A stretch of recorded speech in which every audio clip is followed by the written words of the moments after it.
نکالی ان لوگوں نے.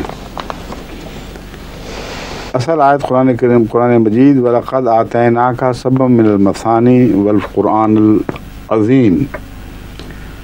تحریف شدہ آیت ان کے نزدیک یہ ہے اِنَّا آتَيْنَاكَ سَبْعًا مِنَ الْمَثَانِي وَالْقُرْآنِ الْعَظِيمِ براہین احمدیہ صفحہ 558.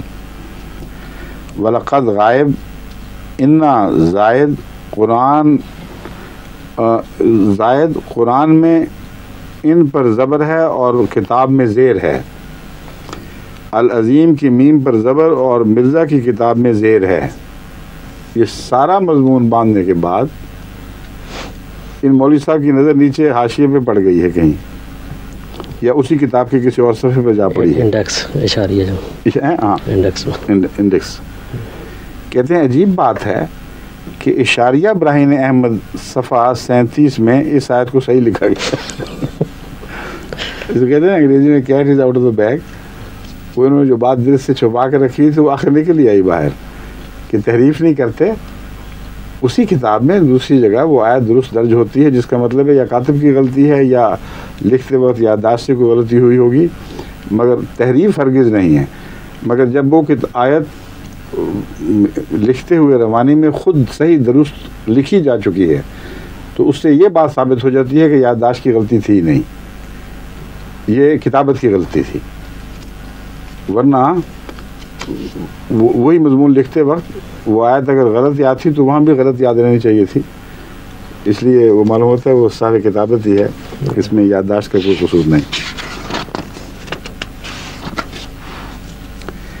اب دیکھتے ہیں آگے. یہاں تو کچھ وہ ہونا چاہیے, چھوٹا سا پانی کا کتاب جیسا صفحے لوٹنے ہو نا تو انگلی لگا رہے آدمی, ورنہ لب لگانا پڑتا ہے.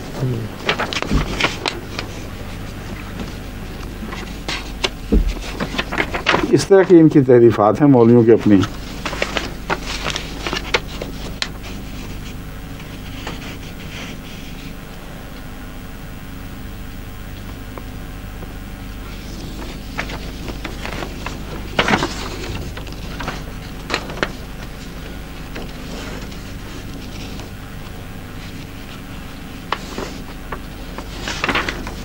یہ دیکھیں حضرت مسیح موعود صاحب السلام براہین احمدیہ کا بھی میں نے حوالہ دیا تھا, اس میں بھی دیکھ لیجئے. وَلَقَدْ آتَيْنَاكَ سَبْعًا مِنَ الْمَثَانِي وَالْقُرْآنِ الْعَظِيمِ, بالکل اسی طرح. اور قرآن کریم کا متن مولوی صاحب نے بھی لکھا ہے جیسا کہ